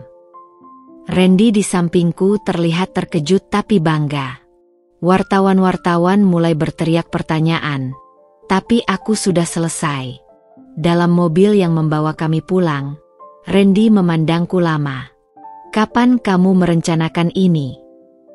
Sejak aku menyadari satu hal, jawabku sambil menatap jalanan Jakarta yang ramai di luar jendela.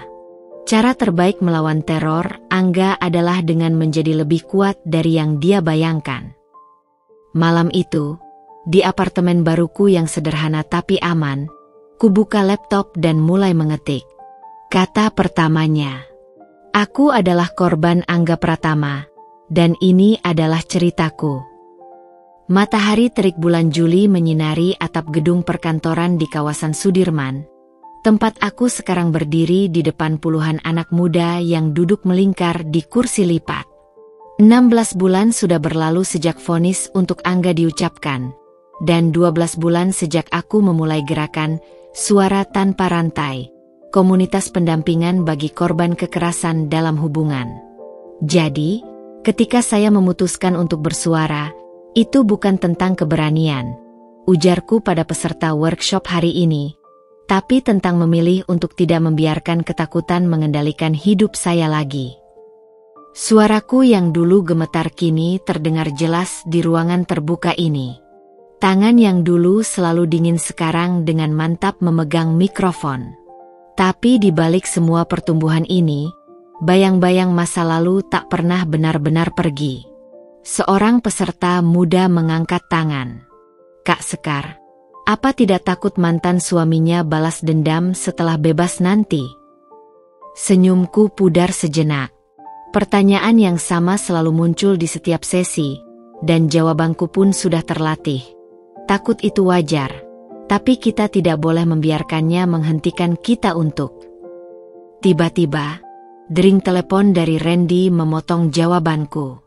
Aku biasanya mematikan ponsel selama sesi, tapi hari ini ada alasan khusus aku membiarkannya menyala. Randy sedang menghadiri sidang banding Angga di pengadilan tinggi. Permisi sebentar, bisikku pada asistenku sebelum menyambar telepon dan menjauh ke sudut. Suara Randy di seberang terdengar tegang. Sekar, kau harus tenang dengar ini. Banding Angga ditolak.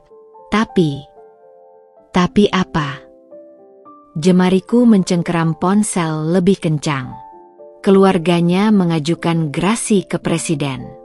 Dan dengan koneksi mereka. Tidak perlu dijelaskan lebih lanjut. Keluarga Angga memang masih memiliki pengaruh. Meski bisnis haram mereka sudah banyak yang dibongkar. Berapa peluangnya? Tanyaku mencoba menahan getar di suaraku. Jujur? Mungkin 50-50. Tapi apapun yang terjadi, kita akan hadapi bersama.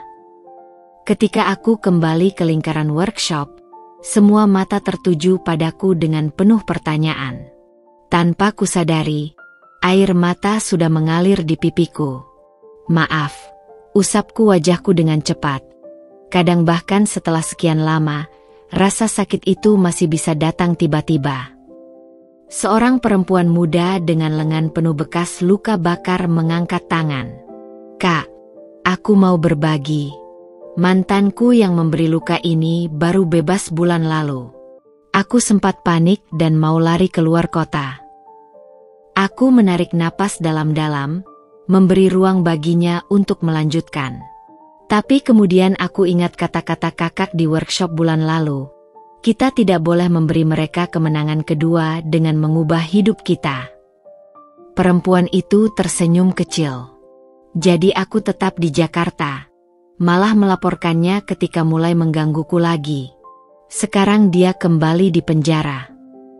Ceritanya seperti tamparan. Di sini aku, ketakutan akan ancaman yang mungkin tidak pernah terjadi. Sementara peserta workshopku sudah berani menghadapi bahaya nyata. Terima kasih sudah mengingatkanku pada pelajaran yang sempat kulupakan. Ujarku dengan suara serak. Sore itu, ketika workshop berakhir, seorang nenek pendek dengan rambut ubanan rapi mendekatiku. Neng Sekar, saya dari Lebih Perempuan. Bisa bicara sebentar? Di sebuah kafe dekat lokasi, nenek yang memperkenalkan diri sebagai Bu Tuti itu mengeluarkan dokumen dari tas tuanya. Kami sedang mengumpulkan tanda tangan untuk petisi menolak gerasi bagi pelaku kejahatan narkoba kelas kakap. Nama Angga Pratama ada di daftar kami. Mataku membelalak melihat daftar tebal berisi nama-nama korban yang bersedia bersaksi, mantan karyawan yang disiksa, keluarga korban overdosis, bahkan seorang ibu yang anak remajanya meninggal karena narkoba yang didistribusikan jaringan Angga. Ini, saya tidak tahu dampaknya sebesar ini, bisikku sambil menelusuri setiap nama. Bu Tuti mengangguk. Kebanyakan orang hanya melihat puncak gunung es. Tapi kami sudah melacak jaringan ini bertahun-tahun. Dia menatapku langsung. Kami butuh suaramu, Neng. Tidak hanya sebagai korban pribadi Angga, tapi sebagai simbol perlawanan. Malam harinya, di apartemen kecilku yang sekarang dipenuhi berkas-berkas kasus pendampingan, Randy dan aku duduk berhadapan dengan dokumen dari Bu Tuti. Ini berisiko. Randy menggaruk dagunya yang sekarang mulai ditumbuhi janggut pendek. Jika kau jadi simbol gerakan ini, keluarga Angga akan. Aku tahu, potongku sambil menatap foto-foto korban di dokumen tersebut. Seorang gadis belia yang matanya kosong setelah diperkosa oleh pengedar yang berhubungan dengan Angga. Seorang ayah yang memeluk foto anak perempuannya yang meninggal karena OD. Tapi lihat mereka, Ren. Aku hanya mengalami sebagian kecil dari penderitaan ini. Jika suaraku bisa membantu. Randy menarik napas panjang, lalu tiba-tiba meraih tanganku. Kalau begitu kita lakukan dengan benar. Aku masih punya kontak di media massa. Kita bisa mulai kampanye besar-besaran. Dia mengeluarkan laptop dan mulai membuat draft strategi. Aku memandangnya dengan perasaan hangat di dada. Selama setahun terakhir, Randy selalu ada, sebagai teman, sebagai partner kerja, dan belakangan sebagai sesuatu yang lebih. Tapi sebelum perasaanku mengembara lebih jauh, ponselku bergetar. Pesan dari nomor tidak dikenal. Dia tidak akan selamanya di penjara. Dan kau tidak akan selamanya terlindungi. Randy segera menyadari perubahan raut wajahku. Tanpa banyak tanya, dia mengambil ponselku dan menghela napas. Kita laporkan ini ke polisi besok. Tapi Sekar, dia menatapku dalam-dalam. Ini hanya semakin membuktikan bahwa yang kita lakukan benar. Mereka takut. Esok paginya, kami mengadakan konferensi pers kecil-kecilan. Di depan beberapa wartawan yang datang, dengan suara yang kali ini benar-benar tidak gemetar, aku membacakan pernyataanku. Hari ini saya bergabung dengan lebih perempuan untuk mengajak seluruh masyarakat menolak grasi bagi pelaku kejahatan narkoba. Saya adalah korban Angga Pratama, tapi di luar sana ada ratusan korban lain yang tidak memiliki suara. Ketika seorang reporter bertanya apa motivasiku, aku tidak langsung menjawab. Mataku berpindah ke Randy yang berdiri di samping, lalu ke Bu Tuti yang tersenyum bangga, dan akhirnya ke foto-foto korban di mejaku. Selama ini saya berpikir kebebasan saya tertunda karena ancaman Angga. Tapi saya salah. Kebebasan sejati adalah ketika kita bisa membantu orang lain menemukan kebebasan mereka juga. Konferensi pers itu menjadi headline di beberapa portal berita. Tapi yang lebih penting, petisi kami mulai mendapat dukungan luas. Dalam 3 hari, sudah lebih dari 10.000 tanda tangan terkumpul. Malam itu, ketika aku bersiap tidur, ponselku berdering lagi. Tapi kali ini pesannya berbeda. Terima kasih sudah bersuara. Saya korban jaringan Angga tahun 2015. Karena beranimu, saya akhirnya mau melapor ke polisi. Air mataku menetes di atas layar ponsel. Ini baru awal perjalanan panjang, tapi untuk pertama kalinya sejak lama, aku merasa cukup kuat. Hujan deras mengguyur Jakarta malam itu, menciptakan irama monoton di atap kantor lebih perempuan tempatku begadang menyusun berkas-berkas kasus. Sudah 3 minggu sejak konferensi pers kami, dan petisi penolakan grasi untuk Angga telah mengumpulkan lebih dari 100.000 tanda tangan. Tapi di balik kesuksesan ini, bayang-bayang ancaman semakin nyata. 5 pesan ancaman telah kuterima minggu ini. Mulai dari yang samar hingga gamblang mengancam nyawa. Yang terakhir membuat darahku membeku. Keluarga Handoko tidak pernah melupakan pengkhianatan. Bersiaplah. Kamu harus istirahat. Suara Randy memecah konsentrasiku. Dia berdiri di pintu kantor dengan 2 cangkir kopi dan wajah lelah yang mencerminkan keadaanku. Sudah jam 11 malam. Aku harus menyelesaikan analisis kasus ini untuk Bu Tuti. Jawabku sambil mengusap mata yang perih. Banding kasus penganiayaan korban kita akan digugat besok. Randy mendekat, meletakkan kopi hangat di depanku. Aroma kopi hitam pekatnya bercampur dengan wangi hujan yang menyusup melalui jendela tua yang bocor. Aku khawatir dengan ancaman-ancaman itu, Sekar.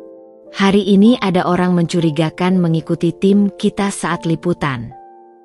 Tanganku berhenti mengetik. Apa deskripsinya? Laki-laki tinggi, topi baseball, jaket hitam. Yang membuatku curiga, dia memakai cincin keluarga Handoko. Dadaku sesak. Cincin keluarga Handoko. Sebuah liontin berlian berbentuk huruf H yang dulu sering dipakai Angga dengan bangga. Mereka sedang mengawasi kita, bisikku, tiba-tiba menyadari betapa rentannya posisi kami sekarang. Randy duduk di sampingku, wajahnya serius di bawah lampu neon yang berkedip-kedip. Aku sudah bicara dengan kontak di kepolisian. Mereka akan menambah pengawasan, tapi dia menghela napas. Kita perlu lebih waspada. Terutama kamu. Ponselku bergetar tiba-tiba, membuat kami berdua kaget. Pesan dari Rian. Kak, ada orang nanyain kamu di kampus tadi. Bilangnya dari Lubih mau ngasih beasiswa. Tapi pas kutanya detail, dia buru-buru pergi. Aku curiga. Randy membaca pesan itu dan wajahnya langsung berubah. Ini sudah keterlaluan. Mereka menyasar adikmu sekarang. Dengan tangan gemetar, kuhubungi Rian. Dengarkan baik-baik. Mulai besok, jangan pergi sendirian. Selalu temani teman. Dan laporkan orang aneh apapun ke aku atau Randy. Setelah memastikan Rian akan berhati-hati, aku menutup telepon dan menatap hujan di luar jendela. Rasanya seperti deja vu. Ancaman keluarga Handoko kembali mengintai, persis seperti dulu. Tapi kali ini, mereka tidak hanya mengincarku, tapi juga orang-orang yang kucintai. Kita perlu strategi baru, ucap Randy sambil mengeluarkan laptopnya. Aku punya ide, tapi berisiko. Layar laptopnya menampilkan profil seorang wanita parubaya dengan wajah tegas. Nyonya Handoko sendiri, Ibunda Angga. Menurut investigasiku selama ini, dialah otak sebenarnya di balik bisnis keluarga. Angga hanya pion. Dan sekarang, dia mengklik sebuah dokumen. Dia sedang dalam pengawasan ketat polisi karena dugaan pencucian uang. Aku mempelajari dokumen itu, laporan transaksi mencurigakan dari perusahaan Shell di Singapura. Jadi apa rencanamu? Kita serang balik, jawab Randy dengan suara rendah. Jika kita bisa membuktikan Nyonya Handoko masih menjalankan bisnis haram dari balik penjara, dia akan bergabung dengan anaknya. Dan ancaman terhadap kita akan berkurang. Rencana itu berisiko, tapi logis. Masalahnya, kami butuh bukti konkret. Aku punya kontak di lembaga pemasyarakatan Cipinang, lanjut Randy. Menurutnya, Nyonya Handoko sering menerima tamu khusus, termasuk beberapa orang yang kita kenal dari daftar pengedar. Kami menghabiskan sisa malam itu menyusun strategi. Randy akan menyelidiki koneksi penjara Nyonya Handoko, sementara aku akan menggali arsip-arsip lama kasus keluarga Handoko yang mungkin terlewat. Pukul 2 pagi, ketika hujan mulai reda, kami memutuskan pulang. Tapi saat kami keluar dari gedung lebih, sesuatu yang aneh terjadi. Sebuah mobil hitam dengan kaca film gelap melintas perlahan di depan kami. Randy segera menarikku kembali ke dalam gedung. Diam di sini, bisiknya sebelum menyusup keluar untuk mencatat nomor plat mobil itu. Detik-detik menunggu terasa seperti jam. Ketika Randy akhirnya kembali, wajahnya pucat. Nomor platnya palsu. Tapi yang lebih mengkhawatirkan, dia menunjukkan foto yang baru diambilnya. Kau lihat simbol kecil di pintu mobil. Aku menyipitkan mata. Sebuah grafiti kecil berbentuk huruf H dengan mahkota di atasnya. Simbol yang sama yang pernah kulihat di dokumen rahasia Angga dulu. Ini peringatan, gumamku. Mereka ingin kita tahu bahwa mereka mengawasi setiap gerak-gerik kita. Randy mengangguk pelan. Atau mereka sedang memancing kita melakukan kesalahan. Malam itu, aku tidak bisa tidur. Setiap suara tetes hujan di atap, setiap derit lantai, seolah adalah langkah kaki para penguntit. Pukul 4 pagi, Aku menerima telepon dari nomor tak dikenal. Jangan terlalu jauh melangkah, Nona Sekar. Suara perempuan parau di seberang membuat darahku membeku. Keluarga kami punya panjang tangan. Dan ingat, kakakmu yang lucu itu masih kuliah, bukan? Telepon terputus sebelum sempat kujawab. Dengan gemetar, kuhubungi Rian lagi, untuk memastikan dia baik-baik. Pagi harinya, dengan mata berkantung dan kepala pusing, aku bertemu Randy dan Bu Tuti untuk membicarakan ancaman baru ini. Ini sudah di luar dugaan. Bu Tuti menggeleng-geleng sambil memegangi kacamatanya yang mulai turun. Kita harus melapor ke polisi khusus. Tapi bukankah itu justru akan memancing mereka? Tanyaku. Randy mengetuk-ngetuk meja dengan pensil. Aku punya teman di Bareskrim, Komandan Heru. Dia pernah menangani kasus sindikat besar. Mungkin bisa membantu. Pertemuan dengan Komandan Heru di kantor Bareskrim siang itu membuka mata kami. Di ruang rapat kecil yang dipenuhi papan buletin berisi foto-foto tersangka, pria berbadan tegap itu menjelaskan jaringan keluarga Handoko dengan detail mengerikan. Mereka punya sel di 4 lembaga pemasyarakatan berbeda, ujarnya sambil menunjuk diagram di layar. Dan yang paling berbahaya, koneksi mereka sampai ke oknum penegak hukum. Dia menunjukkan foto-foto beberapa narapidana yang sering dikunjungi Nyonya Handoko. Orang-orang ini adalah tangan kanannya. Dan sekarang, dia menggeser ke foto terbaru. Kelihatannya mereka menyasar Anda, Ibu Sekar. Foto itu menunjukkan seorang lelaki bertato dengan topi baseball, sama seperti yang dilihat Randy. Itu Doni, si jangkung, bisikku, mengenali wajah dari foto Rian dulu. Dia kan sudah ditangkap. Bebas bersyarat bulan lalu, jawab Komandan Heru masam. Dan sejak itu, dia mulai mengunjungi Nyonya Handoko secara rutin. Pulang dari pertemuan itu, aku dan Randy diam dalam mobil. Ancaman yang kami hadapi jauh lebih besar dari perkiraan. Keluarga Handoko bukan sekadar mengancam, tapi sudah bergerak aktif. Kita punya 2 pilihan, ucap Randy tiba-tiba. Mundur dan bersembunyi, atau maju dan hadapi mereka dengan segala risikonya. Aku menatap jalanan Jakarta yang ramai di luar jendela. Di kejauhan, sebuah baliho besar bertuliskan, "Suara tanpa rantai, bicara tanpa takut," dengan fotoku terpampang di sana. Aku sudah memilih jalanku, Ren, jawabku pelan. Dan aku tidak akan membiarkan mereka mengubahnya. Tapi di sudut hati terdalam, ketakutan tetap mengintai. Apakah keberanianku ini akan membahayakan orang-orang yang kucintai? Dan apakah aku siap menanggung konsekuensinya? 2 tahun telah berlalu sejak pertemuan kami dengan Komandan Heru dan melawan semua rencana Bu Handoko dan si Jakung. Kini aku berdiri di depan cermin di kamar hotel berbintang di Singapura, merapikan dasi kupu-kupu biru muda yang kontras dengan blazer hitamku. Suara Randy yang sedang berbicara di telepon dari ruangan sebelah membuatku tersenyum. Nada suaranya yang bersemangat ketika membahas investigasi terbaru selalu bisa menghangatkan hari-hariku. Sekar, kau siap? Konferensinya mulai dalam 30 menit. Randy mengetuk pintu kamarku sebelum masuk. Matanya berbinar di balik kacamata barunya yang membuatnya terlihat semakin profesional. Sebentar lagi, jawabku sambil menoleh padanya. Bagaimana laporan terakhir dari Jakarta? Randy mengangkat tabletnya. Bu Tuti mengirim update. Sidang kasus pencucian uang Nyonya Handoko ditunda lagi.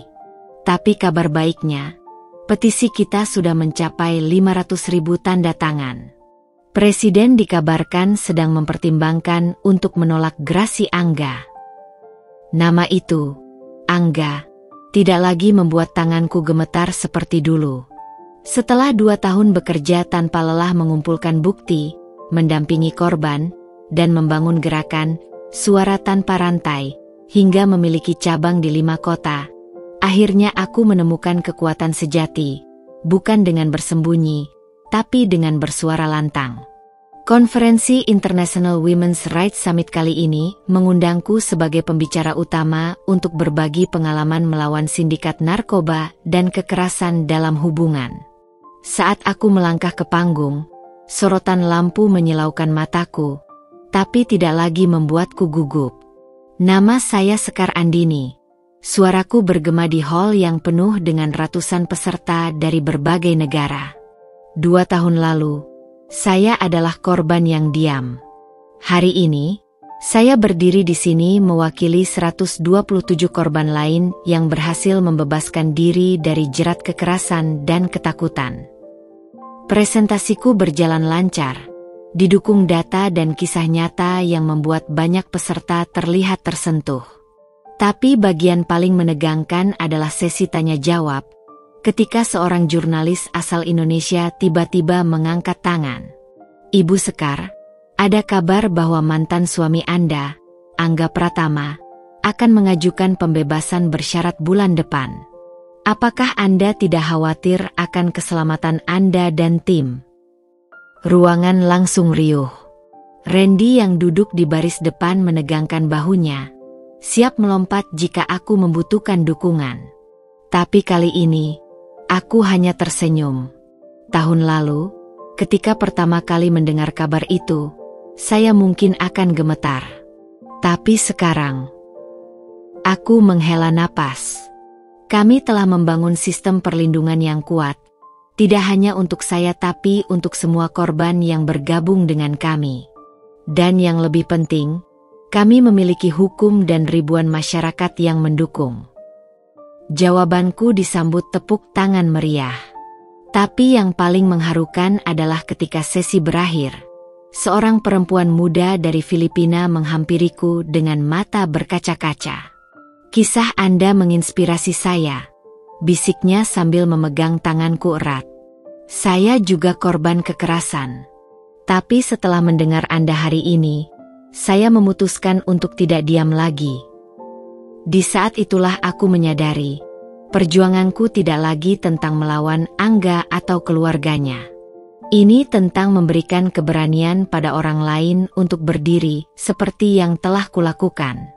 Malam itu, di restoran mewah dengan pemandangan kota Singapura, Randy mengangkat gelas anggurnya.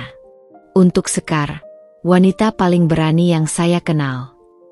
Mataku berkaca-kaca ketika bersulang. Dan untuk Randy, tanpamu, mungkin aku masih bersembunyi di suatu tempat. Dia tersenyum, lalu tiba-tiba mengeluarkan sebuah kotak kecil dari saku jasnya. Sebenarnya, aku ingin membicarakan sesuatu. Jantungku berdegup kencang ketika kotak itu terbuka. Sebuah cincin sederhana dengan batu biru kecil. 2 tahun bekerja bersamamu membuatku menyadari satu hal. Aku ingin menghabiskan sisa hidupku bersamamu. Tidak sebagai partner kerja, tapi sebagai partner hidup. Air mataku akhirnya tumpah. Ini bukan proposal mewah seperti yang dulu pernah kudapat dari Angga. Ini sederhana, tulus, dan yang paling penting, berdasarkan pilihan, bukan paksaan. Ya, jawabku sambil memanjangkan jari. Dengan satu syarat, kita tetap melanjutkan pekerjaan ini bersama.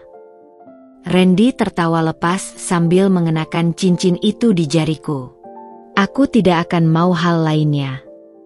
Ketika kami berjalan kembali ke hotel, tangannya yang hangat menggenggam erat tanganku. Di kejauhan, lampu-lampu kota berkelap-kelip seperti bintang. Aku mengingat kembali perjalananku, dari korban yang ketakutan menjadi wanita yang berdiri tegak, dari seseorang yang dipaksa menikah menjadi seseorang yang dengan bangga mengatakan, ya, pada cinta sejati. Ponselku bergetar, pesan dari Rian. Kak, sidang pembebasan bersyarat Angga ditolak.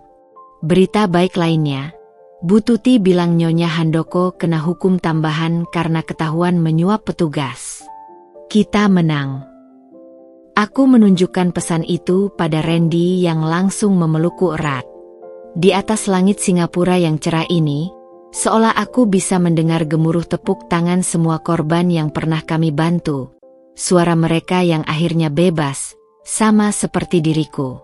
Dan untuk pertama kalinya dalam hidup yang penuh liku ini, aku benar-benar yakin, masa depanku akan lebih cerah dari masa laluku.